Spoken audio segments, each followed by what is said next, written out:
The second annual Administration Building Takeover and Slumber Party by Thal. Hi, I'm Thal. I'm the playwright.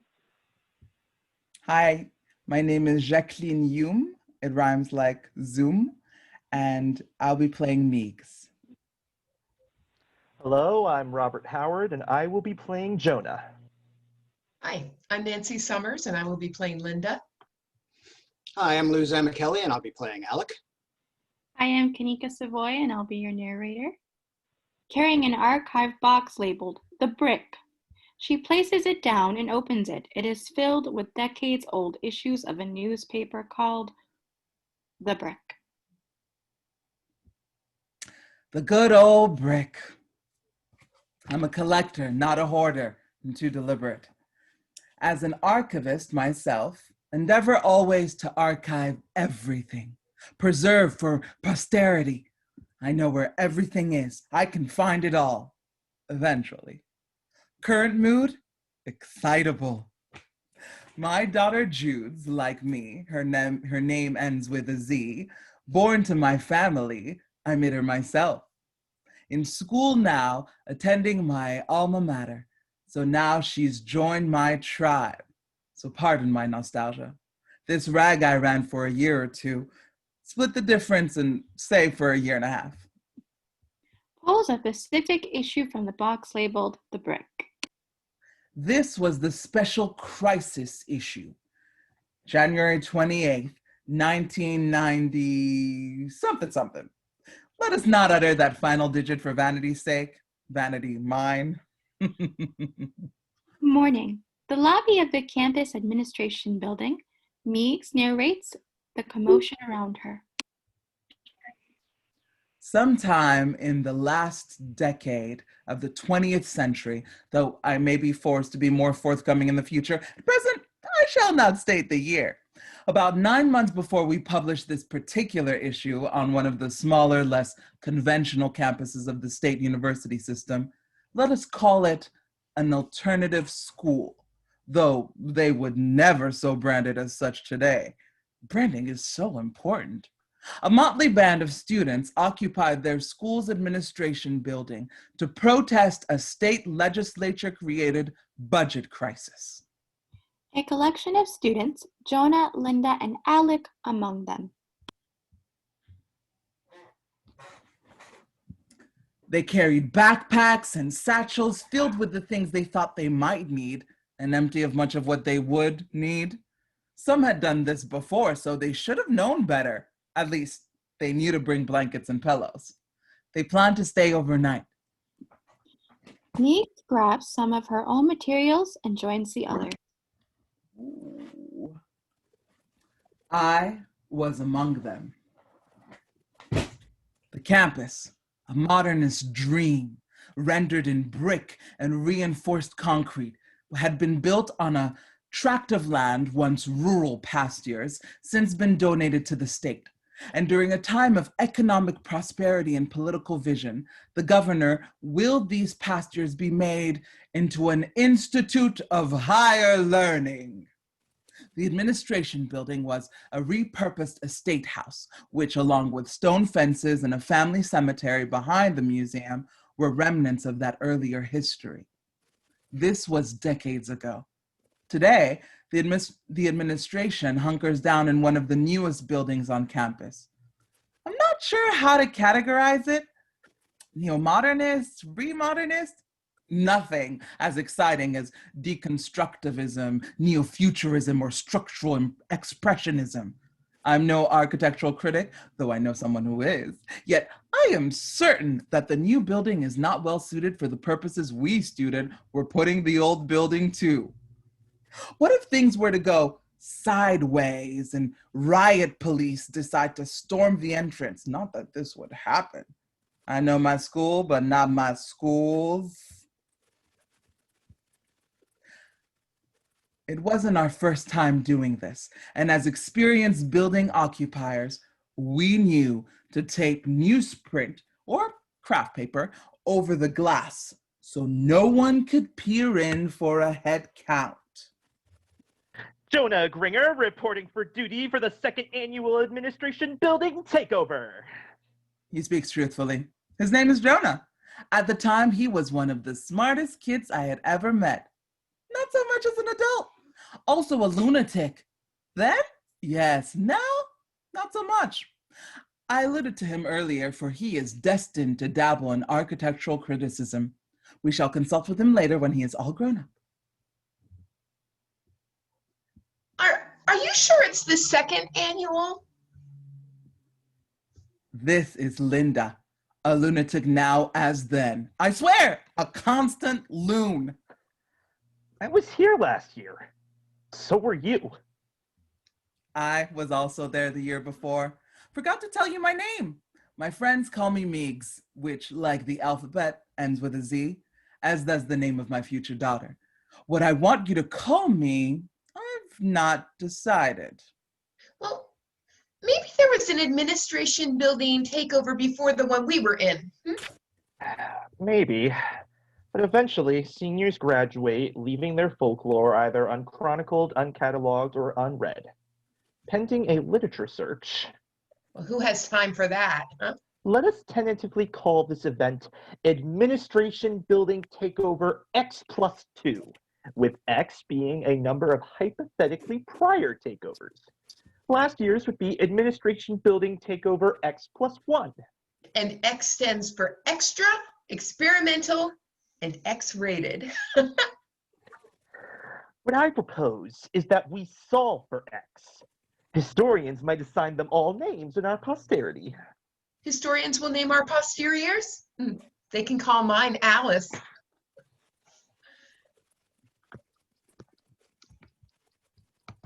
Perhaps I wasn't paying attention and we did have 1-2 years prior to this scene.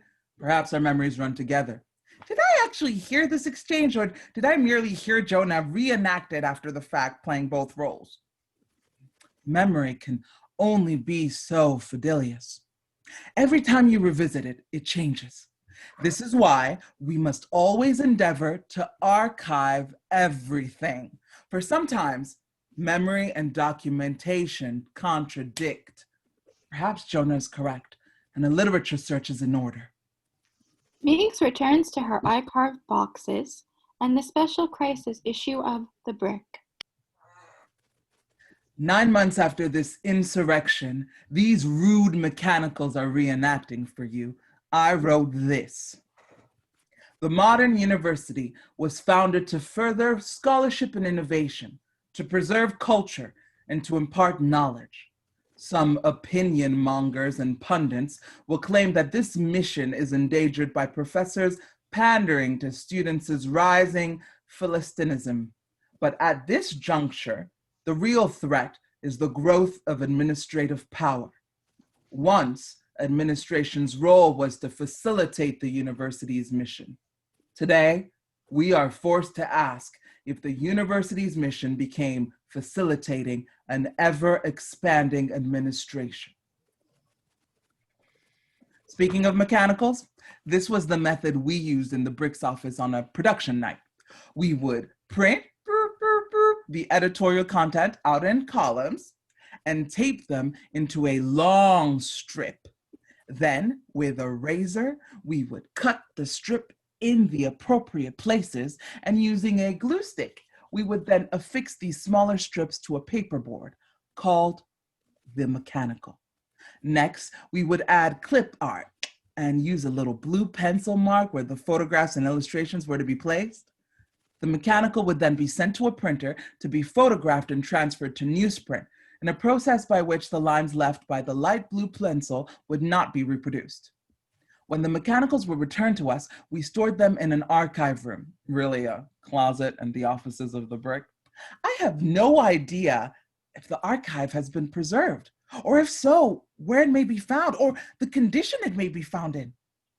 Thankfully, I have my own collection for reference.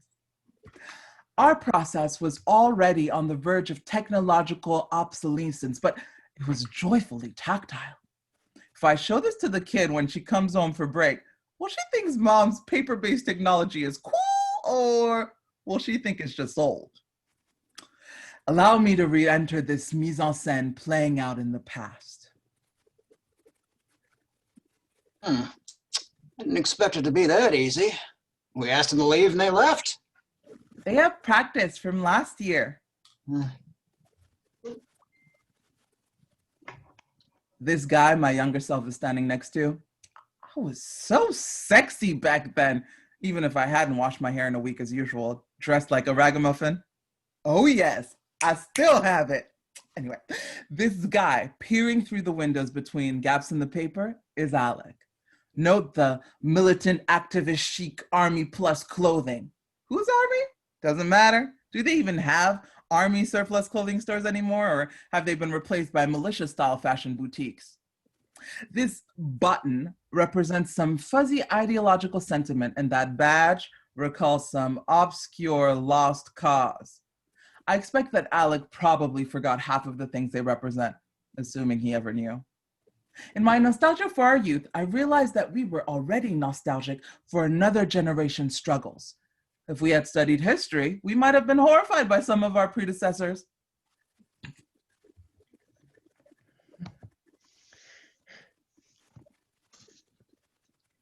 They're setting up a PA system. Just like last year? We'll be able to give speeches to the students outside the building. We had bands last time. We'll have bands this time. Where there's a PA, they'll come and play, and others will come and dance. Protest songs, marching songs, songs of solidarity, rock and roll. Who wants to listen to speeches? Oh, I just don't want to hear the endless chants of the students united shall never be defeated. It doesn't even rhyme. Is it iambic pentameter? Maybe a dactyl? A critic, I think. Well, nobody likes a critic, Jonah. It rhymes in the original Spanish. Every insurrection needs a soundtrack. The revolution will not be televised. Oh, the revolution will be amplified. Rewind, operator. Gonna kill him with sound. Get up, stand up. Plastic people of the universe?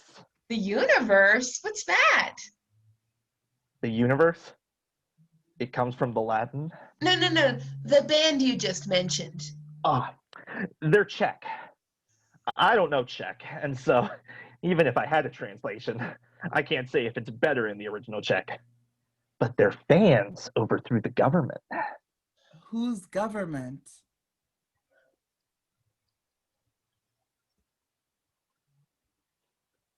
We had this conversation last year, didn't we? No, we didn't. I didn't know about the plastics last year.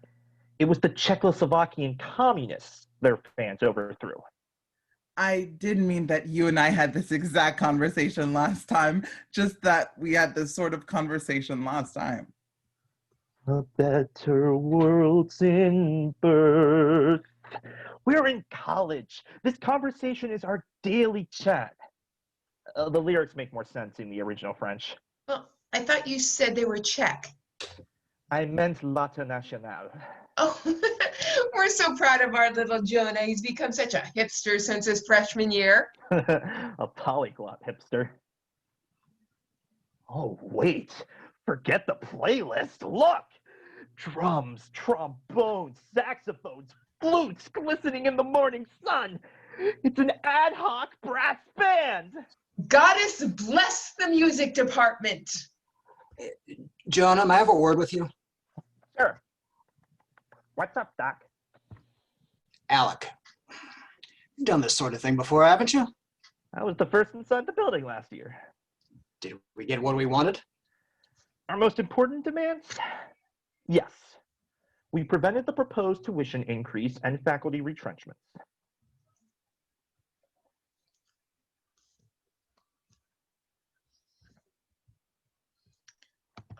Jonah, are you telling war stories again?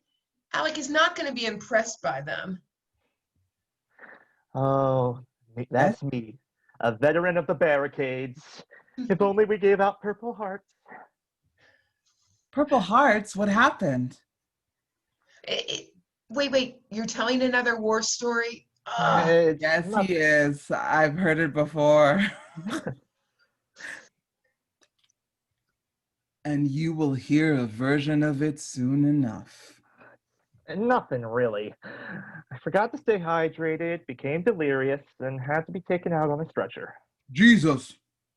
Hashem. Guess that's why everyone was talking about you like you were some sort of hero. We were all very impressed. People exaggerate, comrade. And his mother was so pleased. Worried. What I have in mind. You'd be perfect for this. The president has set up an emergency office in the Humanities building. Oh, he's running things from there. Yes, I want you to take some people over and occupy his temporary office. And send him and his staff scrambling to set up another HQ ad hoc? Exactly. Jonah likes his fancy Latin. Amo lucky Latin. Going to be difficult to take all of humanities. There are at least 4 entrances just on the ground floor, and an underground entrance through the tunnels. Public safety also has offices in the basement. It's like they were expecting us to try something when they built the campus. You know they designed it during the 60s. You can drive a tank through those tunnels. Have you even driven a tank? Not? Are you calling me a warmonger? Just look at those tunnels. I'm looking. Just make sure you have enough people with you, Jonah.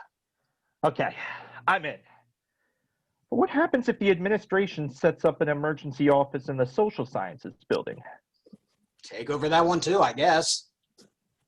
Are we going to take over the entire campus? Worry about that when we get to it, huh?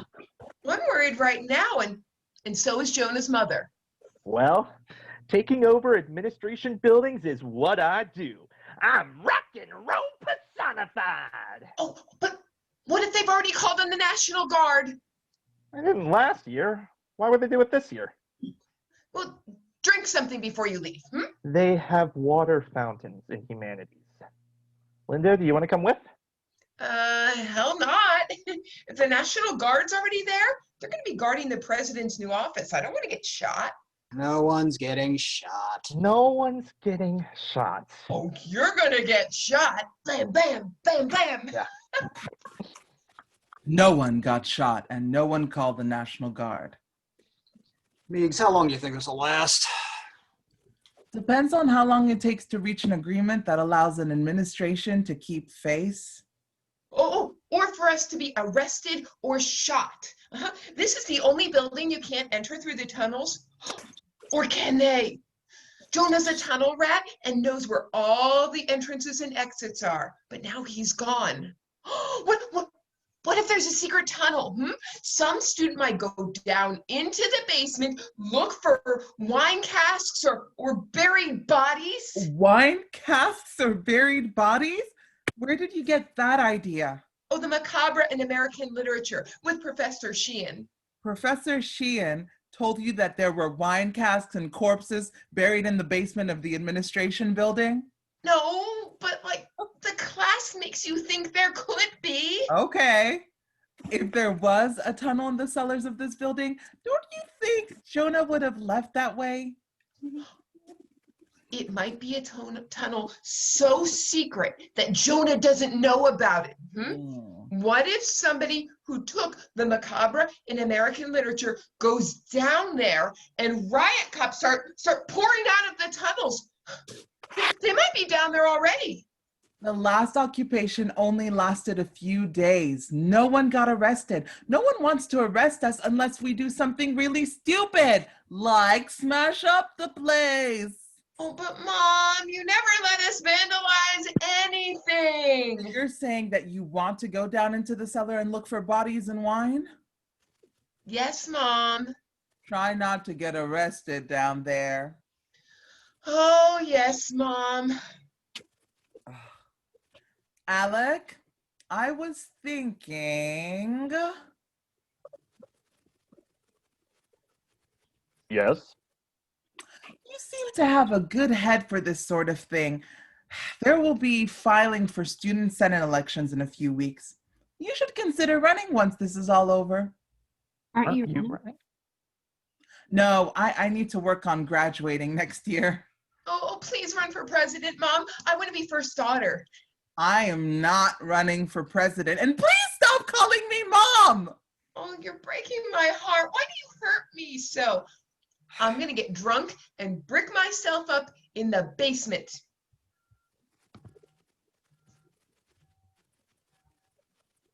A table is set for a meal.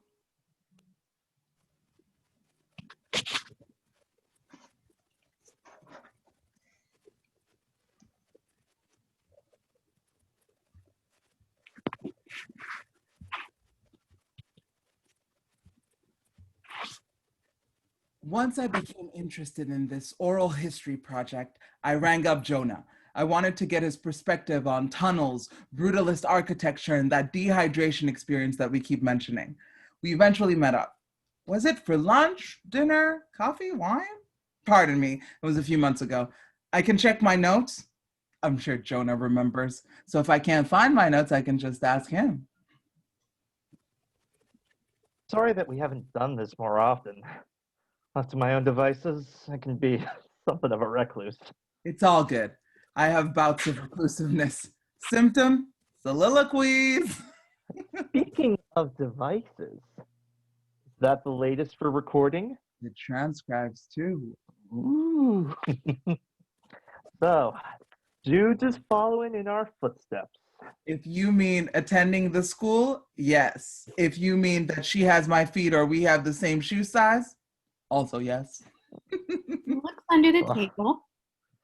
Nice footwear. Thanks. It's her first semester. Not sure if she knows what her major is yet. Did you? I didn't. She's a great kid. I'll gladly take the credit.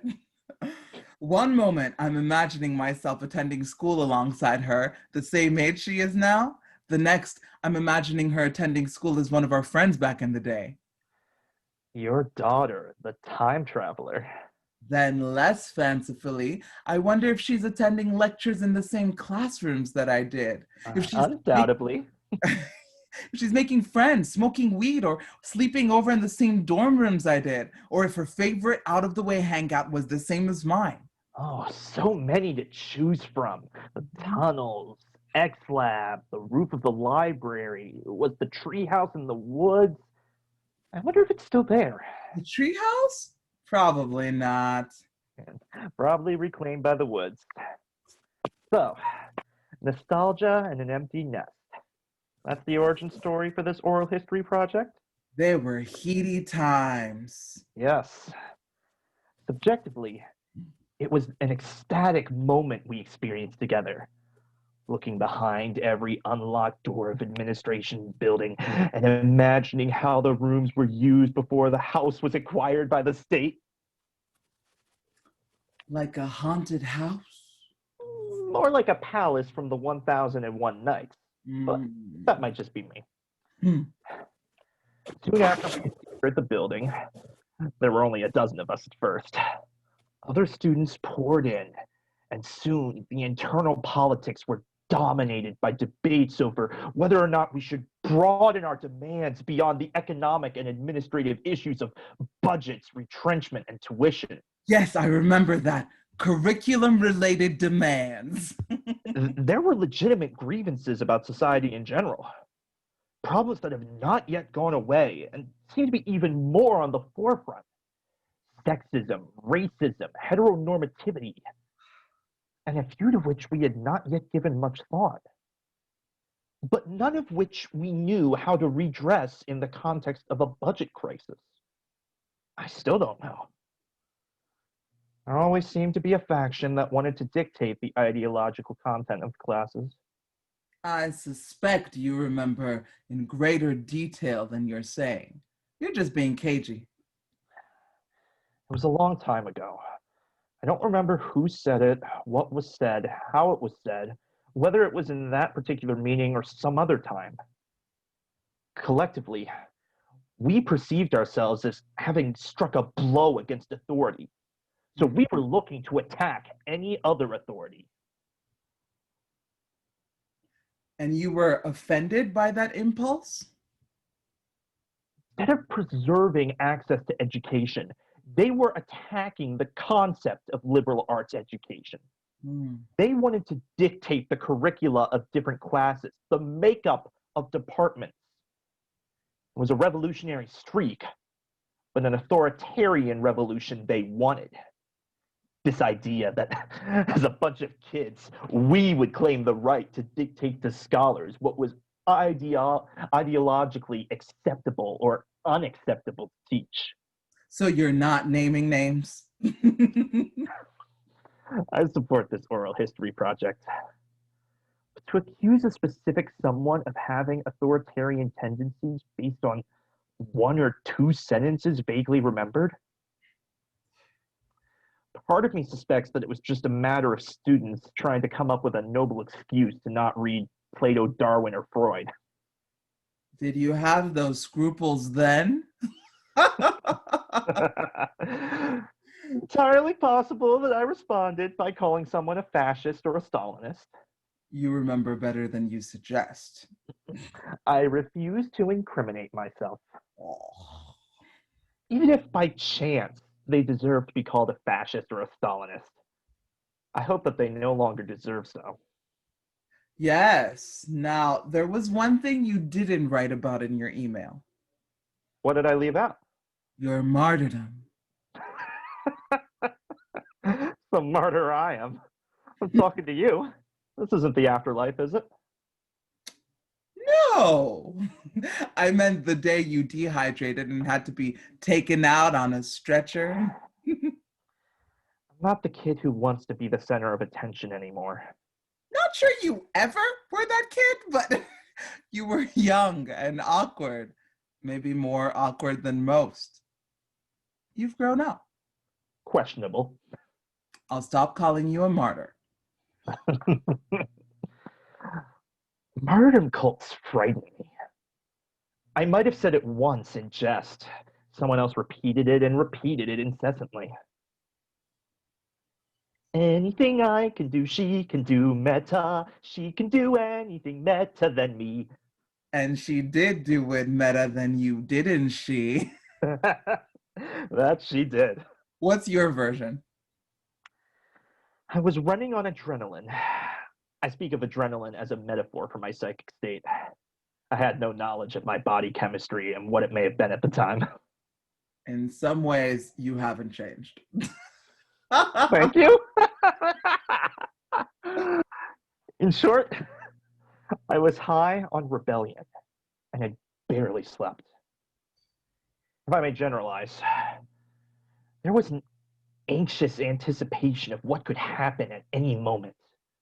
We pounced on every rumor of how our protest was being perceived in the world outside the building. I speculated as to what the reaction would be.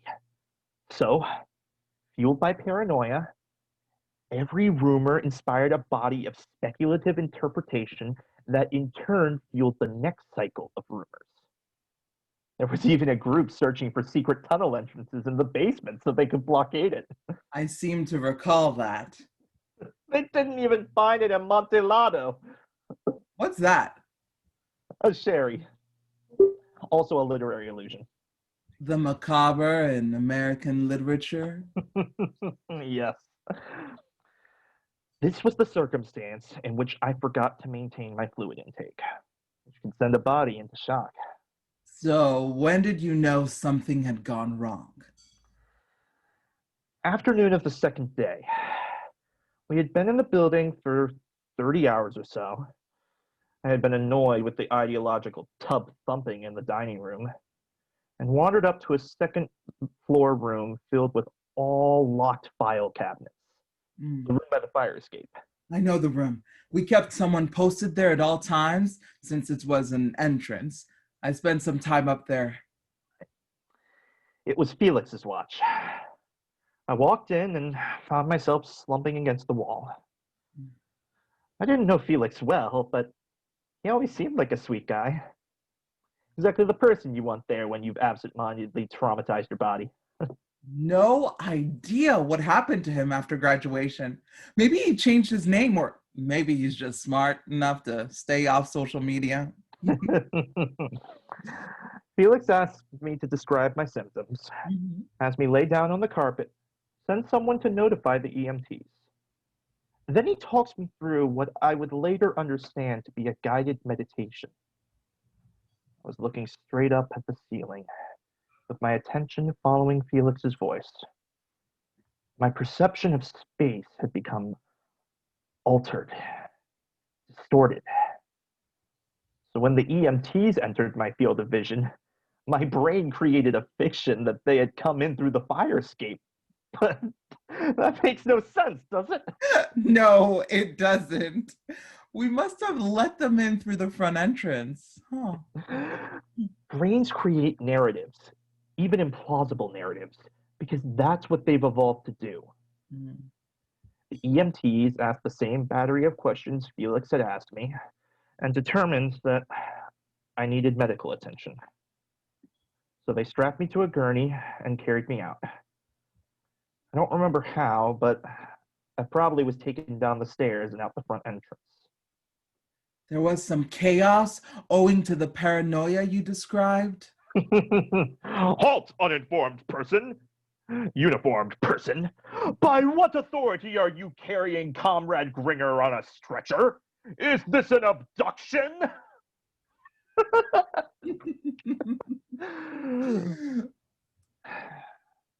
There was any chance of my becoming a martyr. It was then. Yeah.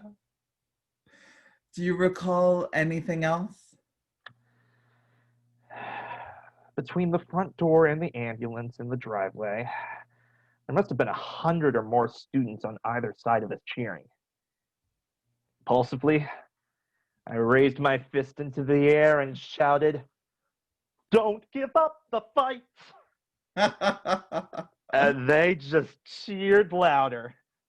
Everyone loved Bob Marley.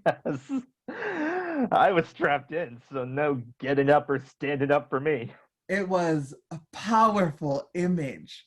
The administration, faculty, and even the students on the outside saw you carried out on a stretcher, and we were serious. That's only one interpretation. I don't know if I was capable of deliberate seriousness. The truth was that I was simply a dumb kid. You were a smart kid. I was a smart kid who did something dumb. These days, I'm a dumb kid who occasionally says something smart. I disagree. I'll allow you that. You'll allow me? Once I was at the hospital, I was told that I was dangerously dehydrated. They stuck an intravenous tube into my arm, pumped me full of saline, and made me eat a bland hospital cafeteria dinner that made the dining hall seem like a Michelin star restaurant. Called my parents. Then my friends, Julia and Thomas, showed up to take me back to school. Did you know them? Not sure. Both fairly apolitical. Thought I was Meshuggah to join this comedia. Yet somehow, somebody knew to have them retrieve me. How did our generation manage in the decades before social media and mobile phones? Exactly! So back on campus, I pop on the protest outside to make sure people know that I was still alive. I reminded everyone to maintain their fluid intake, but I slept in the dorms that night. Doctor's orders. Do you remember whose room you slept in? Oh, what a question. The answer shall not be entered into the historical record. Aww. I must have slept somewhere, but I guess that my sleeping bag was still in the admin building. Next day, despite my best efforts, I found out that I was subject of much gossip. One of my professors had been told that I had been on a hunger strike. My sense is that the administration did not want to see another student carried out in a stretcher, so they were just a touch more willing to make concessions to us. Not bad for some goofball who forgot to stay hydrated. Hmm. On to another topic. I'm not ready to think about dessert yet. I am neither an architectural historian nor critic. And I'm an autodidact. What can you tell me about brutalism? Yes, brutalism. Brutalism! Modernist architectural style that flourished between the early 1950s and mid 1970s. So named for the simple geometric forms rendered in raw, unadorned materials brick, glass, concrete. Initial popularity coincided with the post World War II economic boom. I wrote something about this once upon a time. I'll send you a copy. Please do. Despite the name, the brutalist aesthetic came from a humanist and utopian impulse to use the latest building technology to dispense with the symbols and ornamentations of the past, to start the world anew. Many brutalist architects viewed it as a democratic experiment. Large common areas and plazas to foster public gatherings, multiple entrances and exits so people could freely come and go in any direction of their choosing. Why was that style chosen for our campus? Post World War II, Mm-hmm. the rapid expansion of government programs. Mm-hmm. Welfare state, security state, great society in the West, consolidation of the Soviet bloc in the East, all necessitated new construction projects. Whoa, bucko. Big picture. Focus on academia. Veterans were eager to further their education using the GI Bill. So state and local governments found themselves needing to expand existing universities or even build entirely new campuses. Brutalism's simple monumental aesthetics made it inexpensive, and academic buildings continued to be built in this style even as the baby boomer generation started entering college. This process began prior to the student protests of the 1960s? Notwithstanding the Kent State Massacre of 1970, student uprisings in North America had peaked in 1968, by which point most of these campuses were either already built or far along in the planning stages. There was no reason to believe that protests would be a constant in American collegiate life. And outside of a few isolated campuses like our alma mater, they were not. Brick, window, shatter. Those political protests are just one aspect of a larger shift in the culture. In terms of aesthetics, we have to go to 1965. What happens in 1965? Jean-Luc Godard releases a dystopian science fiction film, Alphaville. Instead of relying on the imagination of scenic designers, Godard went on location into the modernist architecture of his own time. Other films followed, and these newly constructed brutalist campuses were ready-made location shots of the future. The future is now. Yes, and 1970 is the future! Some of these films are optimistic, but many provide a dystopian vision of long, minimally lit tunnels and vast, unadorned surfaces. A future architecture in which all past eras had been erased in the name of conformity. We arrived on a campus that looks like the future that pop culture had taught us not to want anymore. At the very same time in which we are engaged in a humanistic study of the past and exploring our individuality. So, even though these massively imposing structures made for elegant architectural maquettes and subjects of photography, when we came to live inside them, they manifested as prophetic visions of dystopia. We could not see the humanism with which the architects had imbued these buildings, because we were not the humans the architects imagined. So what about the tunnels? Since entire campuses were being built at once, it was possible to cut costs by building centralized physical facilities, heating and cooling, air, water, and electricity.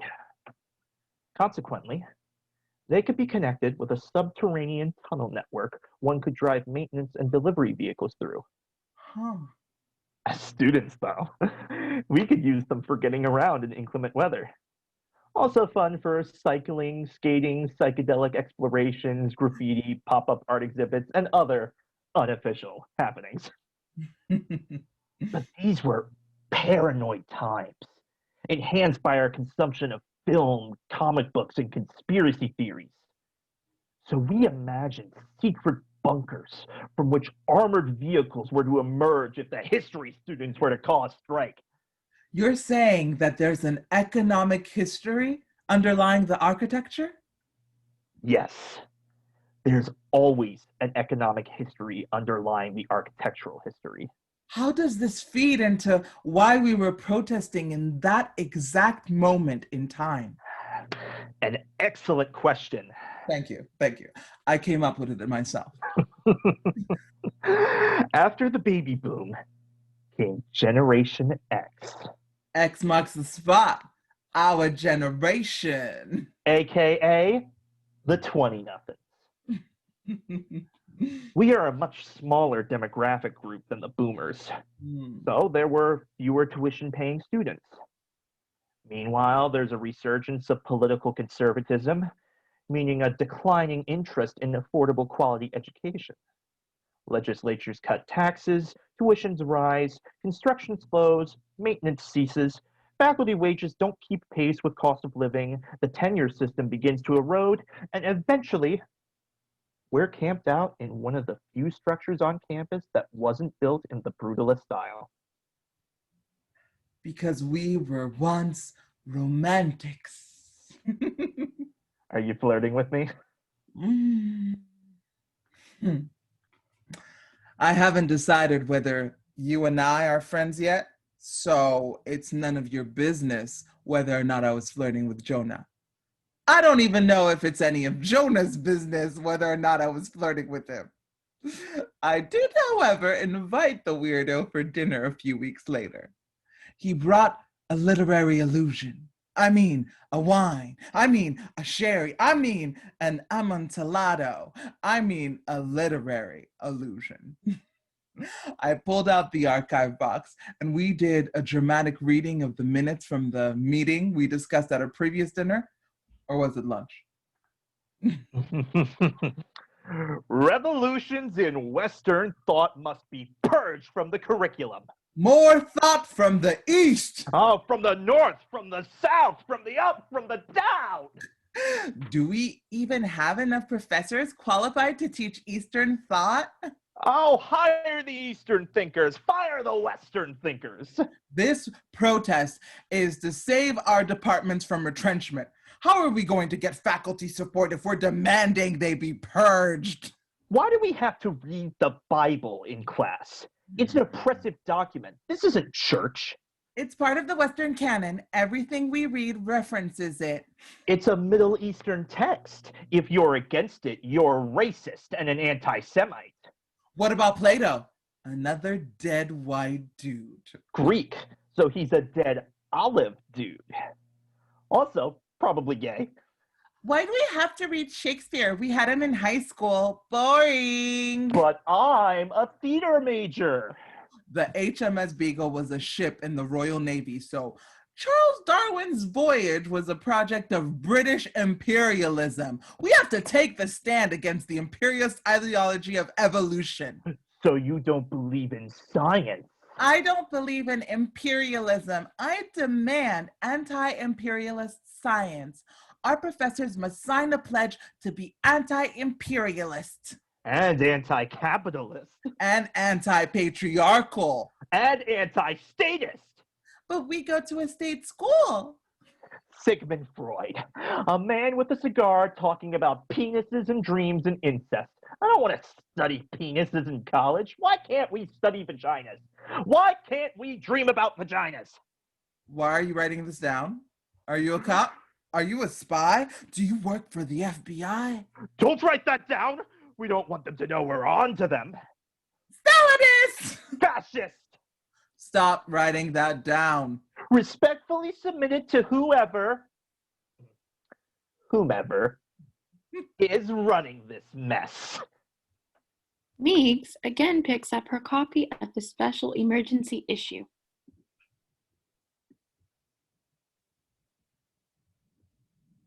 That was fun, wasn't it? Now let me get back to this editorial I wrote. When legislatures cut education funding, they pass the buck to the chancellor of the state university, who, in turn, passes 2 or 3 quarters to administrators of the individual campuses to balance budgets by raising our tuitions, freezing professors' salaries, terminating untenured professors, and even retrenching whole departments. Meanwhile, administrators protect their own salaries and even have the gall to expand their support staff. All those years ago when I wrote this, I did not grasp that the buck being passed wasn't a US dollar.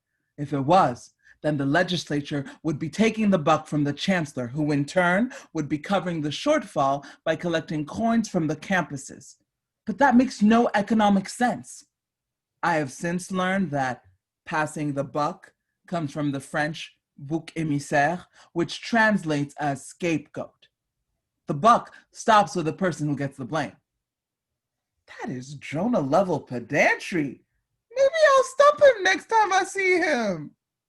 Now, back to the second annual administration building takeover and slumber party, which happened when we were so much younger. Linda and Jonah are in the administration. It is nighttime. Outside of the students taking the night watch, most occupiers are trying to get some sleep. Have you slept? Not certain. Took a few naps. Having too much fun. Remember the last takeover? Remember how at the end of the first day we collapsed in a pile in an alcove like a litter of exhausted kittens? Meow, meow, meow, meow. All I remember are the endless bowls of spaghetti. Oh, the noodles are endless too. Who are the other kittens? Randy, Mandy, Leah, and you. You in a pile with 4 women, you dog. Stop mixing metaphors. Exhausted kittens who had eaten too much spaghetti. Spaghetti is like string, and cats like string. Kittens and spaghetti. I suppose that if you were a dog, then it would have been more memorable. So, the 5 sleepy kittens were getting comfortable when Franz, you remember Franz? Oh, hey, hey, Mama Franz. Yes, hey, Mama Franz. Whenever he said that, I would just wave and say, "Hi, Mommy." Hey, wake up, you freak. You were telling me a story. Story? Yes. So, Franz shambles down the hall and sees the bunch of us. Litter. We are not bananas. We are a bunch. We are not a bunch. We are kittens. We are a litter. You told me not to mix metaphors. All right. A litter of kittens drifting off to sleep in the alcove. So he bellows, Hey, looks like you mamas are getting some shut-eye. How can kittens be mamas? This is Franz mixing the metaphors, not me. Well, how can you be a mama? I am metaphorically pregnant with possibility. No, still don't remember this. Did you metaphorically forget to use protection? Remember, you will. So, Franz settles his bulk down on the floor, using his backpack as a pillow, and almost immediately falls asleep, blocking the alcove and making the most horrible snoring sound. This is beginning to sound familiar. So, the kittens were awakened by the familiarly loud snoring of rumbling Mount Franz. Who's mixing metaphors now? Franz is incongruous, a volcano with a bachelor's degree. He can only be described in mixed metaphors. Did he graduate or did he just disappear? Randy yells for Franz to wake up. So Franz wakes up and says, hey, mama, what's up with waking Franz? Franz always speaks of himself in the third person. This is all your fault for being metaphorically irresponsible. You're snoring, Franz. Franz doesn't snore, mama, so Franz is going back to sleep. And so Franz goes back to sleep, and within minutes he is snoring once again. I am vaguely remembering. Everyone shouted for Franz to wake up. Wake up, Franz! You're snoring! Hey, mamas, Franz doesn't snore. If any one of you mamas want to wake Franz up, it better be for something Franz wants to wake up for. And so Franz went back to sleep and started snoring again. Wake up, Franz! You're snoring! How did we get Franz to go away so we could get some sleep? You don't remember? I'm asking you. Well, the Linda kitten, disturbed that her sleep was disrupted, got up, stood over Franz, and with great determination, started beating him with a pillow while shouting, Franz, you cannot sleep here! You snore too loud! Now, Franz, you cannot sleep here! You snore too loud! Mind you, that she was sleep deprived, so I will forgive her grammar. What's wrong with her grandmama? She had modified a verb with an adjective instead of an adverb. Nonetheless, she insensibly beat Franz with that pillow, her hair waving back and forth as she swung her arms, the pillow bouncing off Franz's head and forearms as he attempted to shield his face from the soft, fluffy attack. I want you to script the movie of my life. Make sure the pillow is stuffed with feathers. The best movie pillow fights always include a pillow ripping open and sending feathers floating everywhere. And Franz shambled off in retreat. Franz, you cannot sleep here. You snore too loud. Jonah, Linda, I love you two like family, but can you stop shouting? I need to get some sleep. Sorry, Mom. Linda wanted a bedtime story. A bedtime story? Maybe a bowl of spaghetti. Hey, Mama Franz and the 4 little kittens. 5 little kittens. You're not a kitten, Jonah. You're the narrator.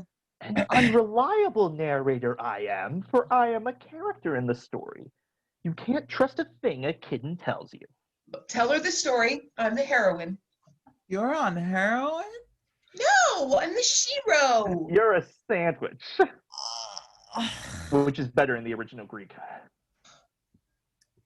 Are you talking about Franz and his damn snoring? Yes, Mom. What is with you, Franz and Linda? Do you both come from some village where people say mom instead of you? No, Mom. Let me tell you a story. Last year, at the last building occupation, I was keeping the night watch on the fire escape when Franz stuck his head through the window, said, hey, mama. Before I could say more than hey, Franz, he squeezed through the window, wrapped in a blanket, sits down on the chair on the fire escape, and fell asleep right there, blocking the window. I was too afraid to climb down the ladder in the dark, so I was trapped between the railings and Franz. That snoring kept the sun from sleeping soundly below the horizon line. So even the sun had trouble rising in the morning. Believe me, I was there. I should kill you both for that. Even the sun couldn't sleep? Let me tell another story. Once, there was a student radical named Meegz who, driven mad by nothing but carbohydrate-packed days of spaghetti and constantly interrupted sleep, awakened in the wee hours of the morning and thirsting only for sleep and vengeance, set out on a mission to kill you both for sending friends out on the fire escape last year. Whoa, whoa, whoa! I was recounting a fairy tale, not a revenge tragedy. Fairy tales can be quite bloody. You, of all people, should appreciate that. At least you didn't need to go to the hospital for dehydration. We can send you to the morgue this year. Trade your gurney for a body bag on a slab. Oh, well, how many times are you going to tell that one? I like the one with Franz much better. Aren't we repeating ourselves? Yes, we do seem to be caught in a loop. The eternal recurrence of the same. Now, Meegz had sworn a vow to the sun that she would avenge their interrupted sleep, and for a year, Meegz and the sun conspired. The sun promised to remain below the horizon so that the deed would be done under the cover of darkness. And Meegz ambushed her victim with the only weapon within reach, a deadly pillow. Oh, but we too were armed with pillows. A fight breaks out amongst the three with pillows and bedding. And they fought and Yes, fought. Meegz was more than equal to the two of them. Meegz vanquishes Linda with her pillow. Oh! Hey, Moss, you were too chicken to climb down the ladder. I'm not a chicken. Chickens climb ladders? What? I'm not a kitten. I'm not a dog. He's a banana. I'm not. That's not what I've heard. Who did you hear that from? Stop mixing your metaphors. Why does watering Jonah require so much noise? Meegz joins Linda for drinks. Linda is having a cocktail. Meegz has simpler taste.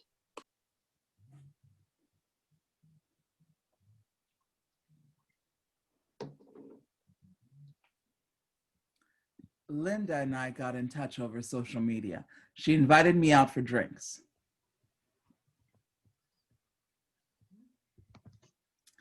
Linda.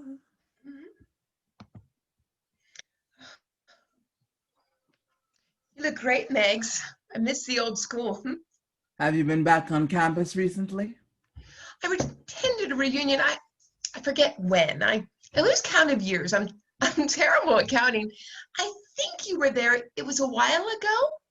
Oh, you should calculate the tip. I always leave way too much or way too little depending on my meds. My daughter goes there now. A lot has changed, but you would still recognize it. Aren't you going to ask me what meds I'm on? I'm sorry. Would it be better if we went somewhere else and not drink? Maybe eat some solid food instead.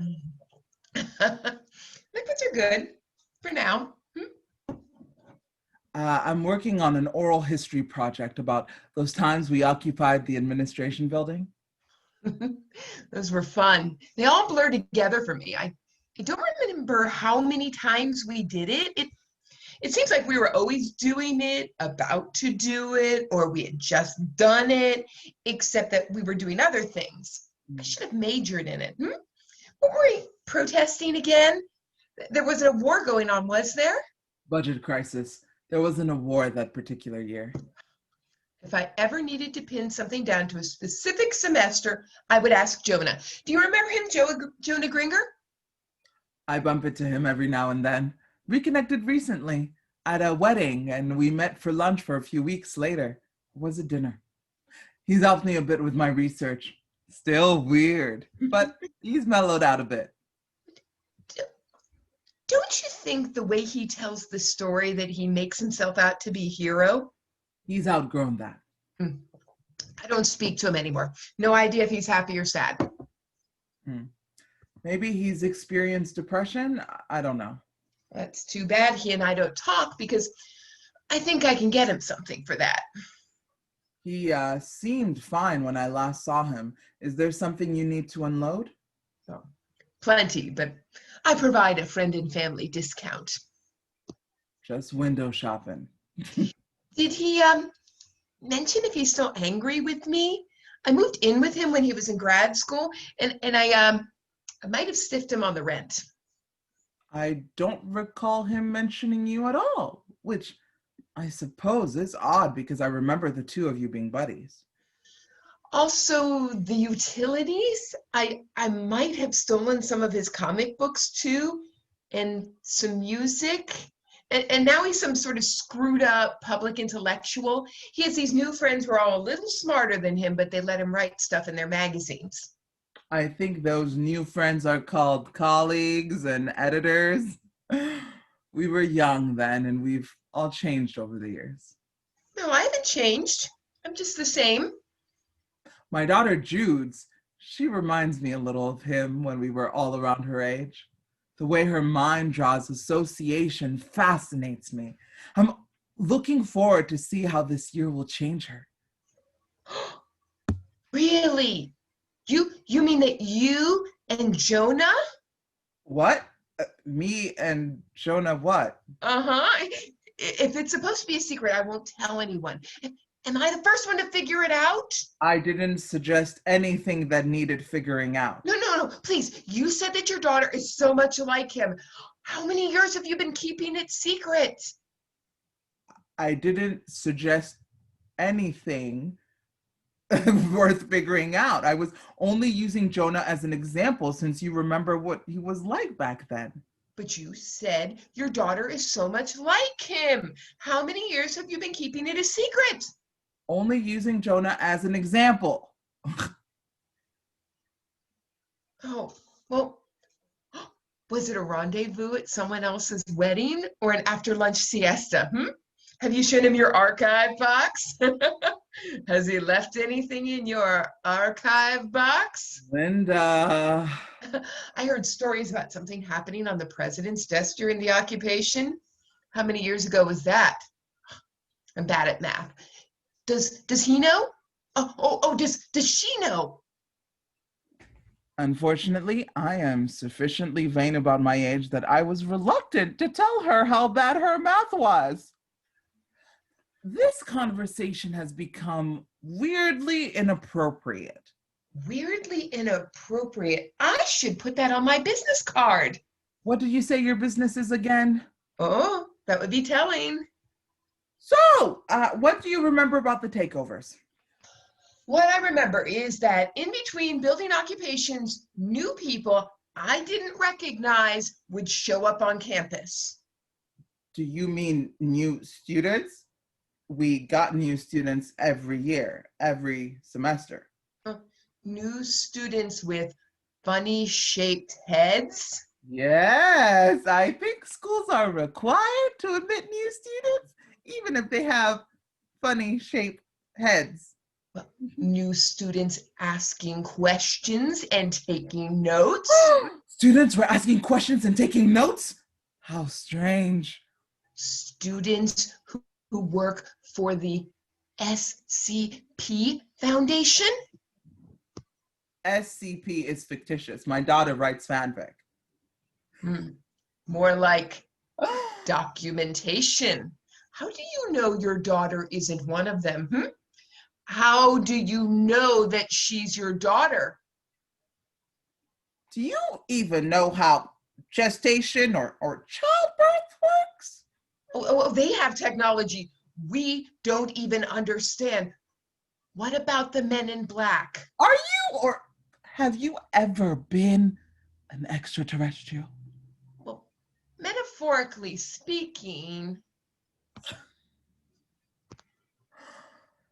Linda, as you can guess, provided me with no insights, demonstrating only a desire to provoke, confuse, and acclaim, not to remember. Though that part might be true. It occurred to me that she was just looking for an excuse to go out for drinks. Meegz continues reading from her archival copy of The Brick. Almost annually, economic downturns and changing political fortunes create new budget crises for the state university. As students, our options are to vote, to protest, or to do nothing. For most students, voting is boring and happens only once every 2 years, and protest, however visceral, as anyone who participated in past administration building occupations can attest, is largely symbolic. The administration building. Several days into the occupation, the aftermath of the pillow fight is still in evidence. How long has this occupation been going on? A month? 4 days, I think. No, 5 days and 4 nights.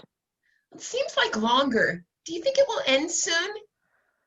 Sometime soon. Finals begin in a few weeks, and then there's the end of the semester and commencement. Commencement. Are you ushering at commencement? Yeah, it gives me a few extra days to pack before heading home. And a few extra days to party with the soon-to-be graduates. It'll end sometime, just as with the last one. What's your algebraic equation for keeping track? Like administration building takeover x times -1 squared? You're imagining things.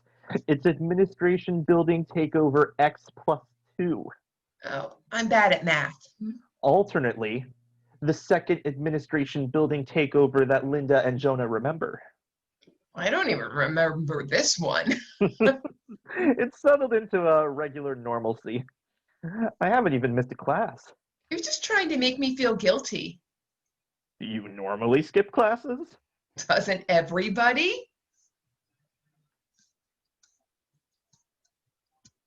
Linda, Jonah, we have an announcement. What is it? We have concluded negotiations with the administration. It's over? Tomorrow morning at 10, we're to have a ceremony formally returning the building to the administration. So we need to clean up this mess. Ugh, yes, Mom. Were any of our demands met? Alec?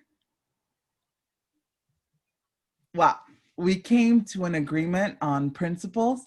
They've made a commitment to advocating our position to the Chancellor, Board of Trustees, State Legislature, and the Governor. So we're all on the same side now. Well, we came to an understanding on tuition and protesting faculty positions. In writing, no less. I would like to make another announcement. Oh, yay, another announcement. After this experience, I decided I'm going to run for president in the Student Senate elections. I hope I can count on your support, and I'm going to head upstairs to spread the news. That was a conveniently timed exit. This happened last year, didn't it? Everything's repeating. The eternal recurrence of the same. You mentioned that already. Less nostalgia, more cleaning. Oh, but Mom, nostalgia's all I have. Be nostalgic while cleaning. You know, from a certain perspective, maybe we were on the same side all along. Oh, that makes no sense. We kicked them out of their building. We won, I think. I've been thinking about this ever since day one. From the moment I was sent to take over the humanities building. Oh no. Oh, when did this happen? Did that happen last year? It happened this year. If it happened in last year, I didn't do it. And if it happened in previous years, I didn't do it. Well, we don't know exactly which administration building takeover this is, so let's call her Shirley. Shirley, the administration building takeover. We are definitely repeating ourselves. We're calling it Administration Building Takeover X plus 2 because I'm not calling her Shirley. Sexist. I'm calling last year's Ethel. Stop. I want to hear what Jonah has to say. Finally! Someone admits to wanting to hear what I have to say! Oh, you're siding with his phallogocentric stratagem to erase the history of Shirley and Ethel. Phallogocentric stratagem? You're a deconstructionist now? I thought you were a second wave radical feminist. I'm always evolving, Mom. She's syncretic. Nobody likes a syncretic. Jonah, the sinners least of all. I just want Jonah to tell us what happened. For the historical record? Her historical record. Alec sent you to take over the humanities building? Hysterical record, direct from the uterus, Mom. Alec had heard rumors that the administration had set up a temporary administration office in exile there. Yes, we've had our negotiations in that administration office in exile. So I took a team to investigate. And he was right. They had computers and phones already set up, sort of like a bunker, if you could put a bunker on the second floor. No. Yes.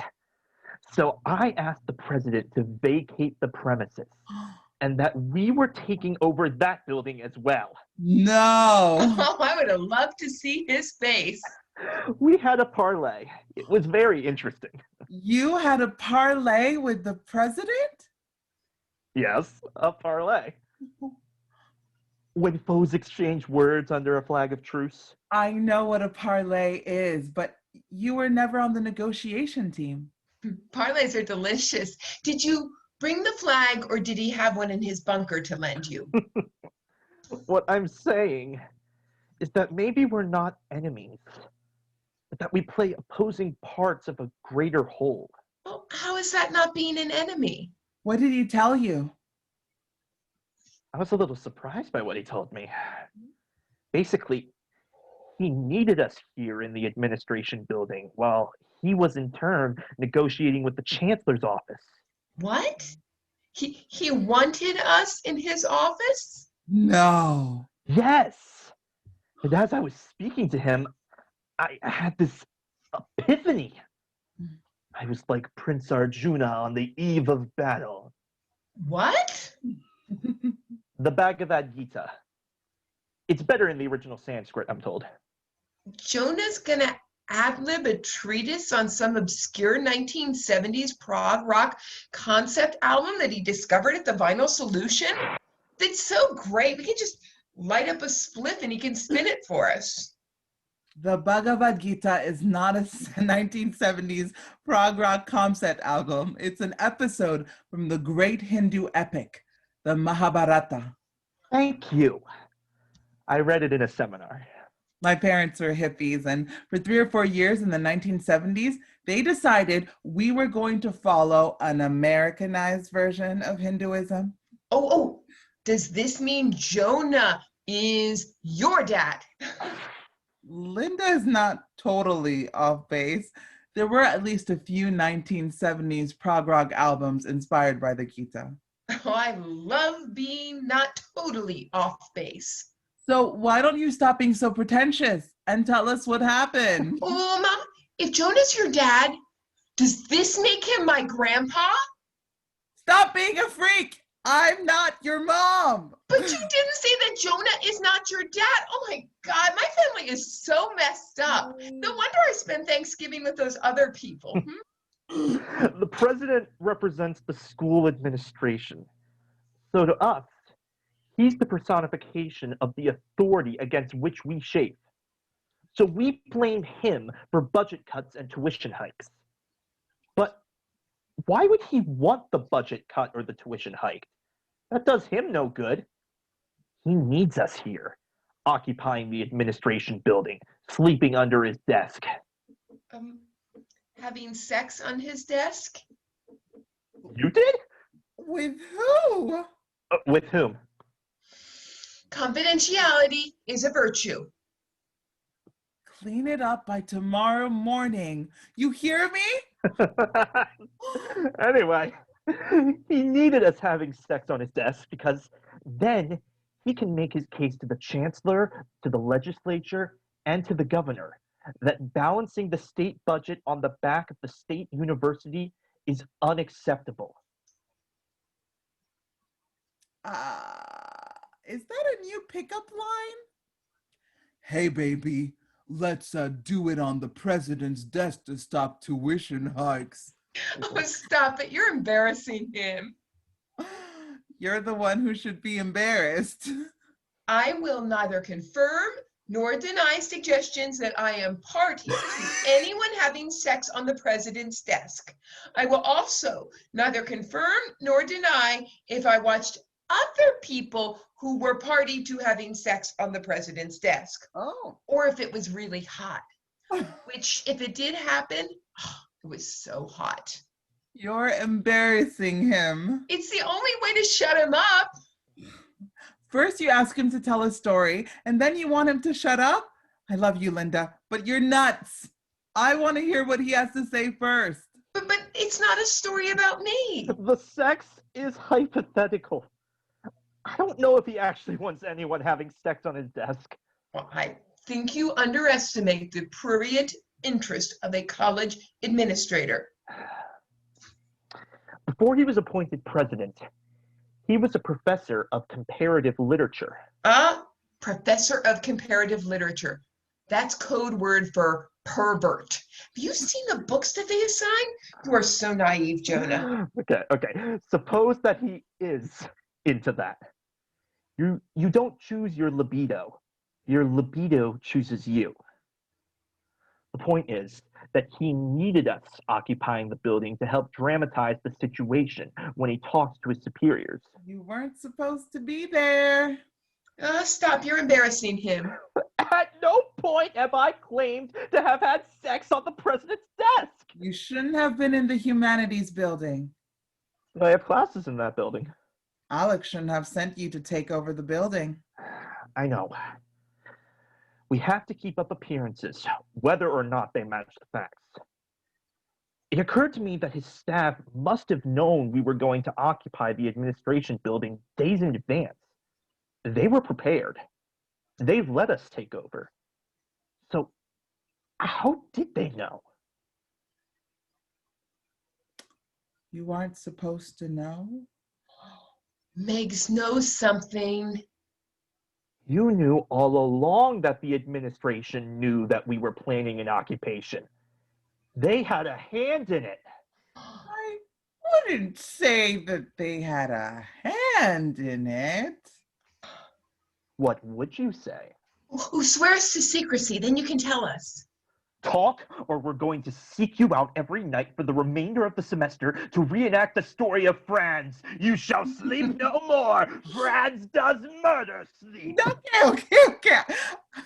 I was talking to the vice president of academic affairs about the upcoming budget negotiations, and he said that this would be an ideal time for some student protests.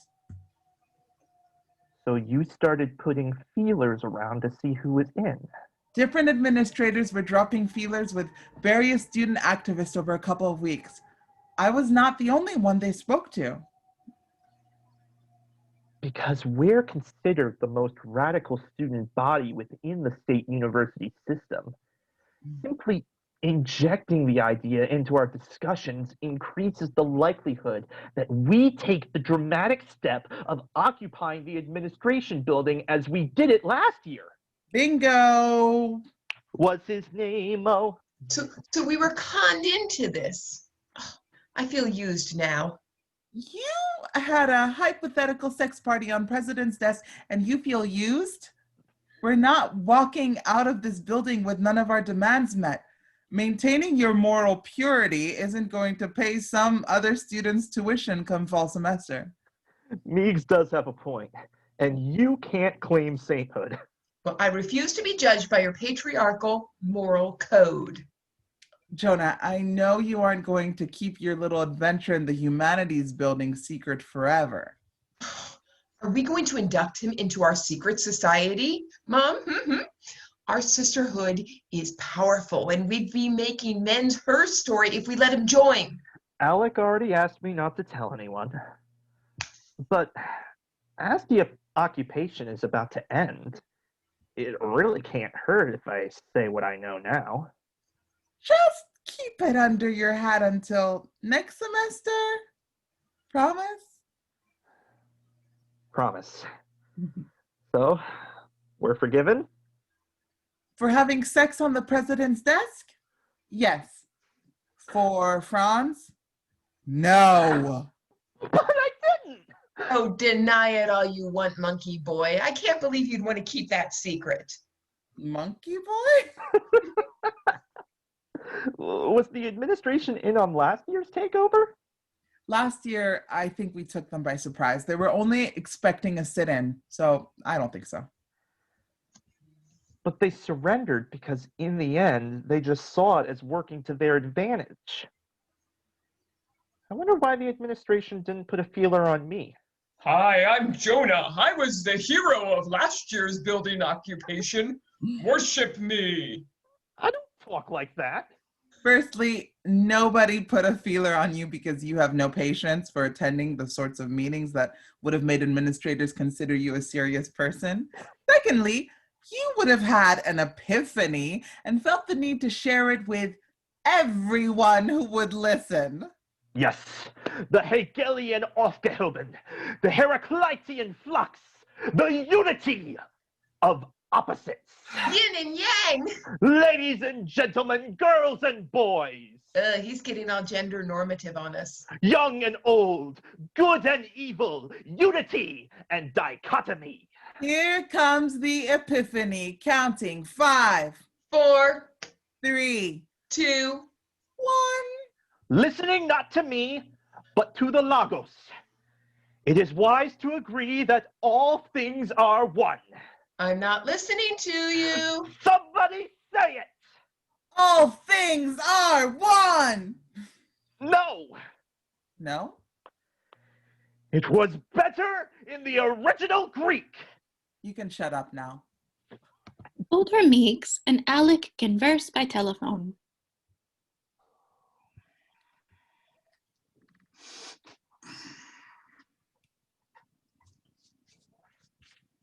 Last week, Alec agreed to speak on the phone.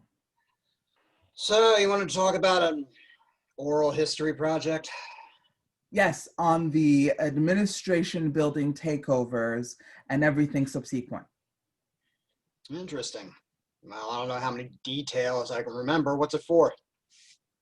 I was digging around in an archive box I kept of the brick, and I became interested in revisiting the story. Well, yes, but why? What are you going to do with this information once you collect it? I haven't quite decided. I'm putting together an archive, so maybe I can create some sort of exhibit or documentary project and donate it to the library. Maybe use it to apply to a degree program.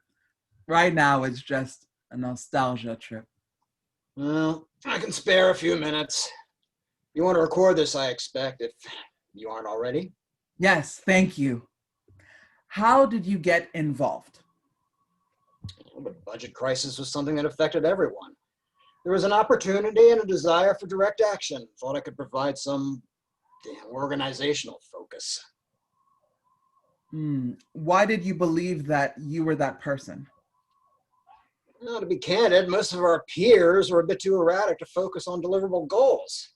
If I remember correctly, something like half the student body was enrolled in one of the arts programs.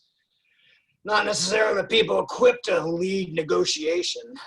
I can look up the enrollment numbers. You and I were both in negotiations with the administration. What were your memories of that?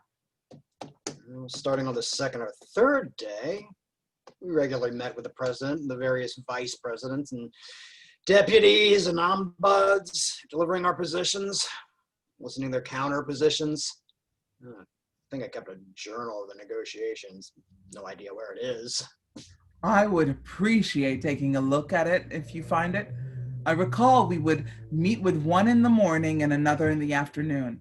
I got the impression that they were taking turns to see which approaches would get us to peacefully end the occupation. Yeah, well, we were doing the same. And they were all jockeying to take credit for getting us to surrender the building. Mm-hmm. Do you think they were working at cross purposes? No, there were likely some professional rivalries. Why wouldn't they want to stretch things out so they could take credit when a colleague failed? Those are people with careers. They wanted to move up and within the state system or move laterally, taking an equivalent but better paying job at a private college or university. I had a similar thought. I'm also sure they were sharing notes on us. I've been to 1,000 similar meetings since then, so unless I have notes to jog my memories, they all start to melt together. And they were checking us out. We were checking them out, deciding who we wanted to negotiate with. was normal when negotiating with divided authority. You have to assume they were looking at us to change their places within their own organizational hierarchy, even if they were ostensibly working together to pacify us. I should look into their careers in subsequent years. Yeah, funny. One thing I remember is the president liked to offer us cups of apple juice. I remember that. He didn't keep liquor in his office either. After meeting all the people in the administration, I discovered I'd had enough of a rapport that I could work with them. That's why I decided to run for president of Student Senate. Did any of them encourage you? A lot of people encouraged me. If I recall correctly, you were one of them. And once elected, I think I maintained a good relationship with the admin. Not that it mattered to you and your friends at the Brick.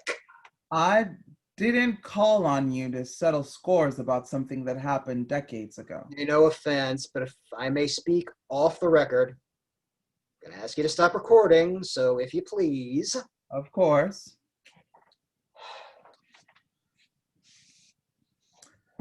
At this point, I stopped recording. Or did I? Always archive, preserve for posterity. So what follows may be a reconstruction from memory rather than a transcript. Letting that nut job Jonah write about student government was just the beginning. Your predecessor hired that nut job as the financial clerk over the summer semester. And as I recall, that nut job uncovered problems that he entrusted you to address at the beginning of your term. Maybe you were tight-lipped about what you were doing, but he felt you weren't addressing it. So he came to me. Well, I tried to talk him down. I got the ombuds. What was her name? I can look that up. To try to mediate with him over lunch, but he was just relentlessly gunning for me and everyone else in the Senate leadership, and he wasn't. Most likely he got bored. Yeah, no follow through. After a certain point, none of you would talk to him. Well, can you blame us? Politics requires the building of relationships. He didn't build a relationship. No, I suppose not. But he was entertainingly gonzo. He calmed down a lot. He's an art critic now. I heard something about that. Well, I like art as much as anybody, but he's writing articles about people who make no real contribution to society, and he's read by other people who make no real contribution to society. It's hedonism. I respect that you're a serious person, but you've surrounded yourself with people who are only involved to be entertained. You got your revenge on my whole gonzo crew the following year. Revenge? Oh, you mean the Free Press? A very original name. Yeah, I remember you called it Orwellian. I might have, but it might have been Jonah who said it first. I prefer to change the subject, and I insist you strike all mention of Jonah Gringer from the record. My point is that you used your position to slash the Brick's budget and then put in a budget line for a second newspaper. Well, if you're going to be gonzo, the Free Press was going to be responsible. That part. You're still bitter about that. So are you. Let me say that I'm pleased that our alma mater has actual journalism program now. Now, those few minutes I said I had for you have been exhausted. If you have any further questions, you can email them, and maybe I'll have time to reply. I have something important to do for a paying client. Okay. Alec never wrote back. Once again, during the second administration building takeover, the morning the building is to be surrendered, Linda and Jonah have finished cleaning up. Jonah, I'm not feeling well. My head hurts, and I'm dizzy. I feel like I need a nap. You haven't been drinking, have you? Maybe a little bit. I don't mean booze. I mean booze. to drink anything that's not booze. No, what fun is that?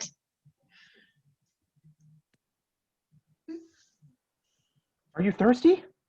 Yeah, but I finished all the booze. It came in little bottles. I had a lot of little drinks from a lot of little bottles.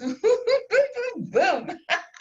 Oh, my heart is beating fast. Can you get me some more? I think you're dehydrated. Can I get some help here? Cool. I can be a commie martyr just like you. No. You're not going to be a martyr. Also, I'm not a communist.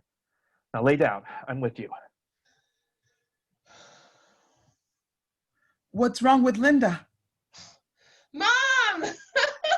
Comrade Mom! Momrade! I'm going to be a communist martyr and go to the workers' paradise.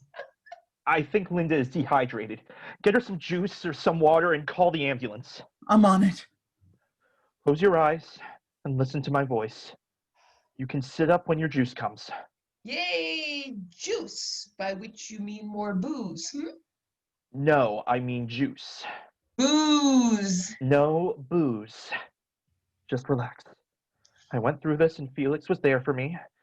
And now I'm here for you. Felix the cat? The wonderful, wonderful cat? Breathe in. Feel your legs sinking into the floor. Breathe out. Feel your butt sinking into the floor. You like my butt, don't you? Breathe in. Feel your back sinking into the floor. When you say my back, you mean my butt. I knew it. You're into my butt. Breathe out.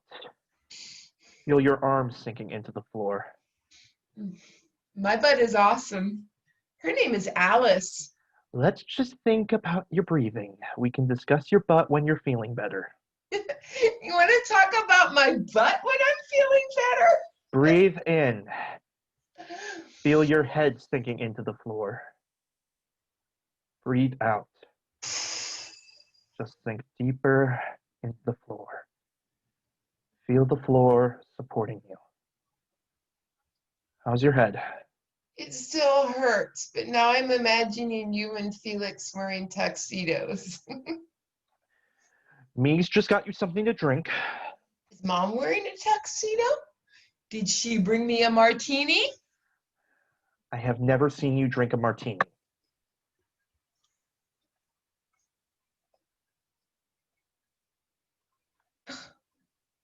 I'm not your mother. But I don't think Jonah will let me have booze. Yes, I'm not letting you have any more booze. I'm going to help you sit up now. Jonah props Linda up, using pillows, backpacks, duffel bags, etc. It's not booze. Help is on the way. You're not fun anymore, Mom. Neither is Jonah. He refuses to admit how much he wants my butt. The ambulance arrived. The EMTs showed up and took over. This is Linda. She is reporting sudden fatigue, dry mouth, headache, and dizziness. She says she has had some alcohol, but no other fluids. We've given her some fruit juice. Jonah, you're such a narc. No butt stuff for you. Our scheduled surrender of the administration building was delayed by an hour as Linda was carried out on a stretcher, just like Jonah had been the year before. The students cheered. For the last few weeks of the semester, she was a heroine, or as she liked to say, a commie martyr. Not sure how often people had to point out to her that she wasn't dead. In the end, we didn't stop a war or spark a revolution, but we did prevent an exorbitant tuition hike, so most students could afford to come back another year. It's not a sexy victory, but it was a victory nonetheless, even if everyone just remembers the endless spaghetti and rumors of sex on the president's desk. The offices of the Brick. Now, I had previously vowed that I would quit student politics and concentrate on graduating after the second annual administration building takeover came to an end, so that the coming year would be my only senior year, not just the first in the series. However, once the fall semester began, I noticed that the brick was without an editor-in-chief. That gets us back to where we started, when I actually wrote this editorial I've been reading to you in between my reveries. 8 or 9 months had passed since the building occupation we've been reenacting for you. It was late January, just a few days before the start of spring semester.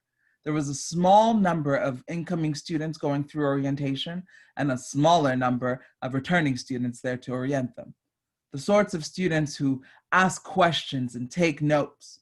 We were heading towards the third budget crisis in many years, and I was unofficially skulking about in the offices of the brick.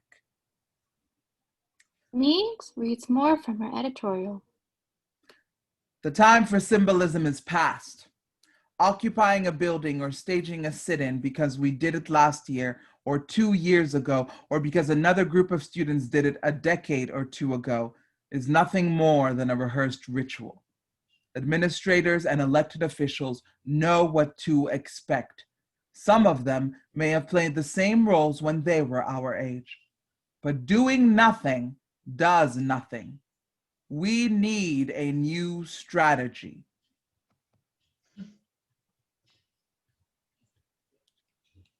Good to see you two. Oh, good to see you too.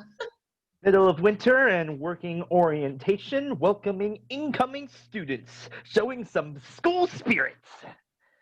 You seem to be up to something. We don't know what it is, but we're here to help.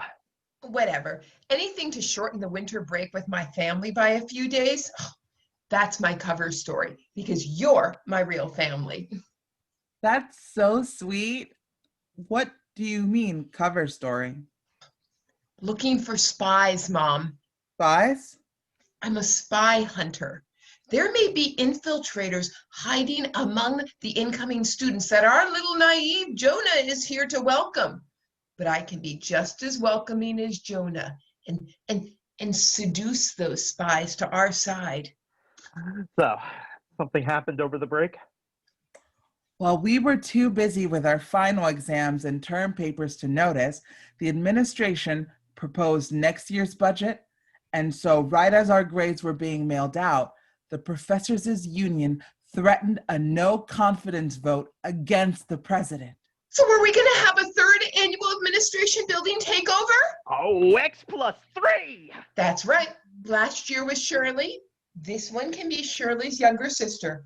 I'll name her Linda after myself. I'll be her proud aunt, and she can be inspired by my example. Aunts have naming rights?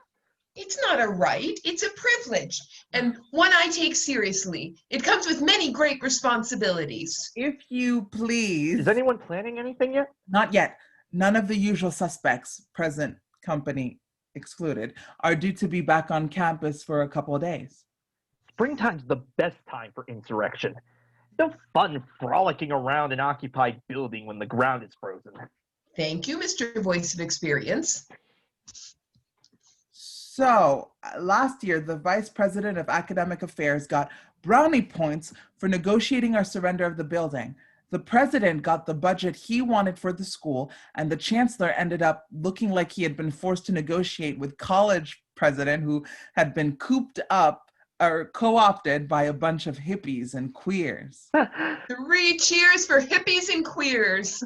I love this school. Hip, hip, hurrah! Hip, hip, hurrah! Hip, hip, hurrah! This year, the chancellor got wise to last year's gambit. Now, each campus administration has been told that if they oppose tuition hikes, then they have to propose cuts to their own campus budgets. The chancellor hopes to drive a wedge into any potential alliances against him, forcing the administration to choose between solidarity and self-preservation. Bingo. What's his name, oh? What a simple machine. Chancellor Bingo? A wedge is a simple machine. So does anyone want to take over the building again? Not the administrators. The strategy may have outlived its usefulness as far as they're concerned, though it's hard to tell with Sheldon. I think we amuse him. Pervert. He seemed quite amused by my George Wilhelm Friedrich Hegel costume. I told you he was a pervert.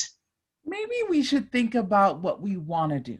Well, there's no party like... An administration building takeover and slumber party. Do we want a party or do you want to be effective? But spaghetti dinners, spaghetti lunches, spaghetti breakfasts. No sex on the president's desk. You hear me? Oh, Mom, but he likes it. He's a pervert. I won't tell her if you don't tell her. Don't tell me if it comes to that. Somebody will. I'd like to suggest new tactics.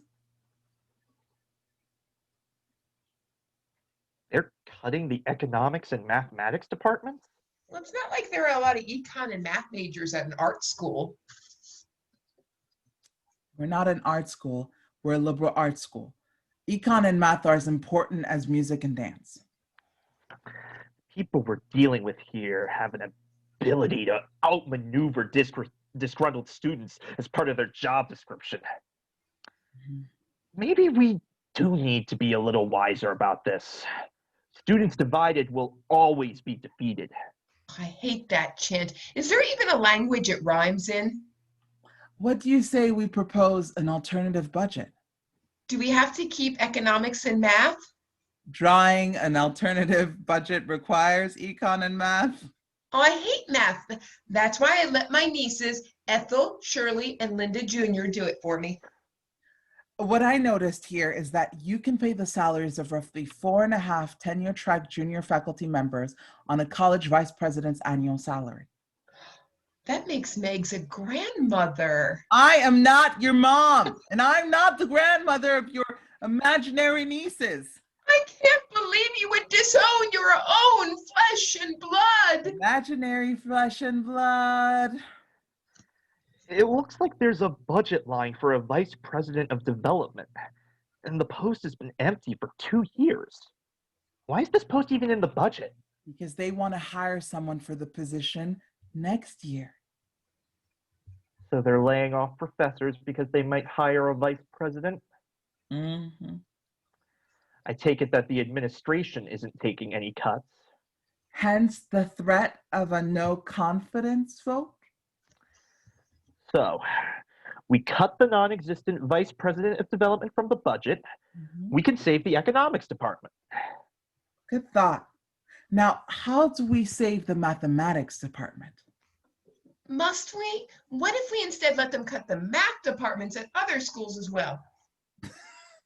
Any chance that the student senate will take a stance? I haven't spoken to anyone yet, but we're going to have to mend our bridges with Alec and his new order. Those were fun bridges to burn. Maybe we'll be able to force their hand to take a position. Speak of the devil. Well, hello, Meegz, Jonah, and... Linda, we were cooped up together in the building last spring with one of my nieces. You don't remember? What? Oh, I was last year's commie martyr. Oh, you're the one who pulled a Jonah. Pulled a Jonah? Well, that's what you were known for. How might we help you, Alec? Well, someone has told me that you were here, but I was thinking that can't be possible because the semester hasn't begun yet. And as an organ of the Student Senate, the BRIC isn't authorized to spend money in between semesters. But here you are, behind the scenes, talking about burning bridges and forcing people's hands. I think you're operating under some misconceptions. Firstly, we're not an organ of the Student Senate. We're a publication that is funded by the student activity fee administered by the Student Senate. Our charter gives us editorial independence. Secondly, surprise! We're planning a special edition. Ooh. Thirdly, suck my left one. It's an organ of my student body. So, what are you doing here? Mr. President of a student senate not authorized to spend money in between semesters. My role to welcome new students. There's a budget line for that. It was authorized last year. And what about you? Oh, that's what we're doing too. Who are we working for, Jonah? Student affairs. Student affairs? Aren't we against them? Not at the moment. Soon enough, the semester will begin, and once again, we will be in opposition. For everything, there is a season. Winter. It's winter. And a time to every purpose under heaven. It's better in the original Hebrew. Fourthly, a time to suck my right one too. It's also an organ of my student body. Suck it. The Bible says so. If you're planning on publishing an issue before the semester begins, you need to stop. Regulation of time in the modern world is a fascinating topic. Before, after, semesters, school years, hours, schedules. Why is Jonah philosophizing when I'm not high? How is he even capable of philosophizing when he's not high? Is that his superpower? Hush, Linda. The grown-ups are talking. Oh, Mom. Did the admin tell you to shut us down? No, this is about procedure. You of all people know that we have to check every expenditure within the college foundation. Procedural quibble. We're planning an issue, meaning we are not spending money. We are planning to spend money. Well, make sure that's the case. When I was still in government, I wasn't an administrative pawn. I'm not a pawn. I'm the duly elected president of the student senate, and I have responsibilities. Black pawns, white pawns, it's all the same chessboard. Then I'll expect you to respond accordingly once the next edition comes out. Well, we'll see how quickly it does come out. You two remember what was just said in case we have to run a story about interference.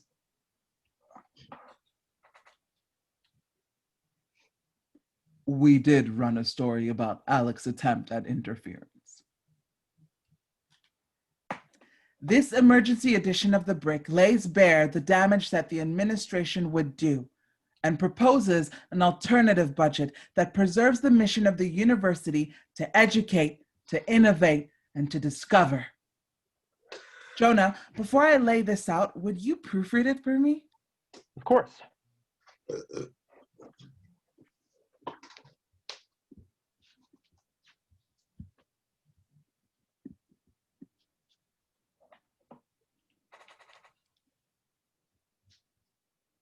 Off the record, I could have ended the story there, could have ended earlier, but withholding something for it amounts to speculation and editorializing that would be inappropriate to include in an oral history project, so I was reluctant.